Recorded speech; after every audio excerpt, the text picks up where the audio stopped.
सब धरती कागद करूं, लेखनी सब बन राय। सात समुंद की मसी करूं, गुरगुन लिखा न जाए। ये दोहा संत कबीर दास जी द्वारा रचित है और ये गुरु की अपार महिमा तथा उनके उपकार को समर्पित है। इस दोहे के माध्यम से दास जी ये कहना चाहते हैं कि गुरु ने शिष्य को जो ज्ञान और मार्गदर्शन दिया है उसका वर्णन करना किसी भी भौतिक साधन से संभव नहीं है। कबीर दास जी एक अतिशयोक्तिपूर्ण कल्पना करते हैं।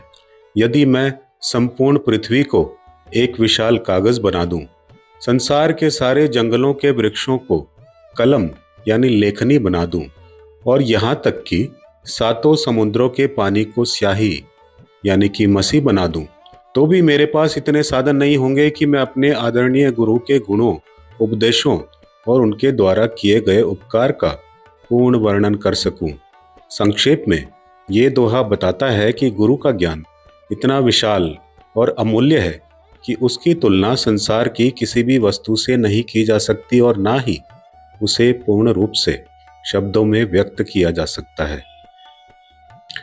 एक समय की बात है, एक शांत और हरे भरे आश्रम में आचार्य वीरभद्र रहते थे, जिनकी ख्याति दूर दूर तक फैली थी। उनके ज्ञान की गहराई समुद्र जैसी थी और उनकी शिक्षा की उदारता आकाश जैसी। उन्हीं के शिष्यों में एक था माधव, जो अत्यंत समर्पित और बुद्धिमान था, पर साथ ही वो थोड़ा महत्वाकांक्षी भी था। माधव को अपने लेखन क्षमता और ज्ञान पर अटूट विश्वास था। वर्षों की कठोर तपस्या और अध्ययन के बाद माधव की शिक्षा पूरी हुई। विदाई का दिन आया और माधव गुरु के चरणों में झुक गया। उसने कहा, गुरुदेव, आपने मुझे केवल अक्षर का ज्ञान नहीं दिया, बल्कि मुझे जीवन जीने की दृष्टि दी है। आपका मुझ पर इतना ऋण है कि मैं उसे किसी भी भौतिक वस्तु से चुका नहीं सकता। कृपया मुझे आज्ञा दें, मैं कौन सी गुरु दक्षिणा दूं जो आपके इस उपकार के योग्य हो। आचार्य वीरभद्र मुस्कुराए। उन्होंने माधव के माथे पर हाथ फेरा और कहा, वत्स माधव, मुझे तुमसे कोई स्वर्ण मुद्रा या गाय नहीं चाहिए। मैं जानता हूं कि तुम मेरे ज्ञान की विशालता का सम्मान करते हो। यदि तुम सचमुच मेरे ऋण को चुकाना चाहते हो तो एक कार्य करो, मेरे दिए गए ज्ञान, मेरे उपदेशों और मेरे उपकार का लिखित रूप में ऐसा वर्णन करके लाओ जो संपूर्ण हो और जिसमें मेरे ज्ञान का कोई भी अंश छूट न जाए। माधव उत्साहित हो गया। उसने मन ही मन सोचा कि ये कार्य उसकी लेखन कला और विद्वता के लिए एक चुनौती है। वह गुरु को प्रणाम करके नगर की ओर निकल पड़ा। उसने सबसे पहले बेहतरीन सामग्री जुटाई। विशाल चिकने भोजपत्र, बहुमूल्य रत्न जड़ित कलम और सबसे सुंदर केसर से बनी शाही। माधव ने लिखना शुरू किया। उसने ब्रह्मचर्य के महत्व पर गुरु के उपदेशों को लिखा, धर्म के गूढ़ सिद्धांतों को विस्तार से समझाया और योग तथा ध्यान के रहस्यों का वर्णन किया। जब उसने 100 भोजपत्र भर दिए तो उसे लगा कि वो अभी भी केवल ज्ञान की भूमिका ही लिख रहा है।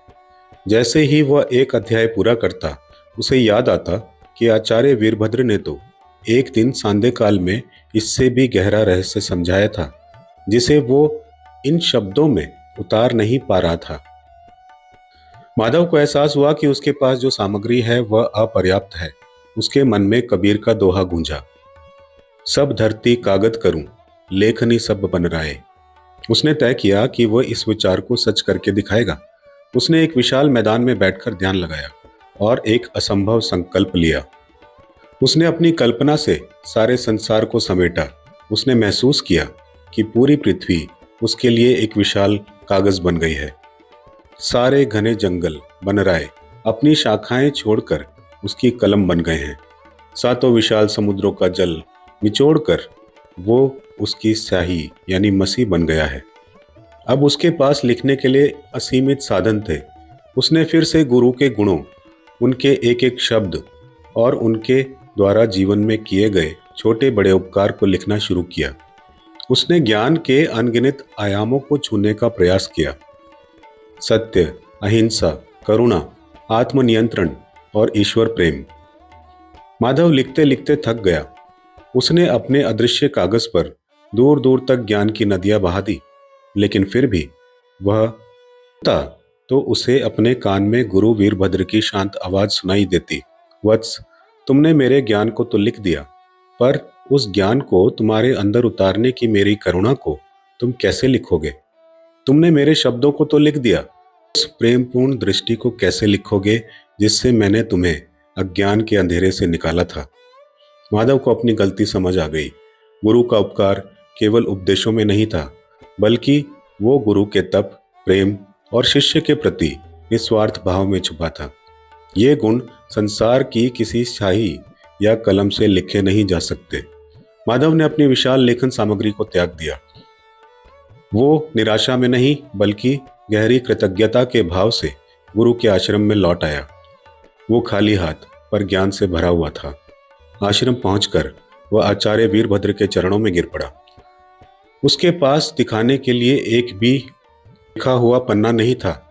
माधव ने अश्रुपूरित नेत्रों से कहा, गुरुदेव, मैं असफल रहा।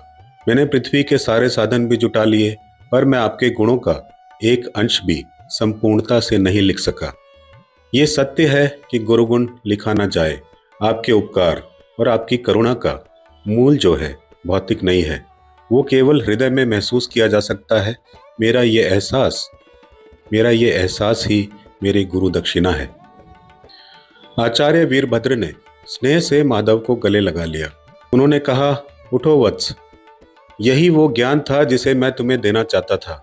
तुमने अंततः जान लिया कि गुरु दक्षिणा साधनों से नहीं, बल्कि सत्य की अनुभूति से दी जाती है। आज तुम सही अर्थों में मेरे ज्ञान के अधिकारी हुए। आपको ये कहानी पसंद आई हो तो और भी लोगों से शेयर कीजिएगा, सब्सक्राइब कीजिएगा और लाइक बटन ज़रूर दबाइएगा। फिर मिलते हैं अगले एपिसोड में।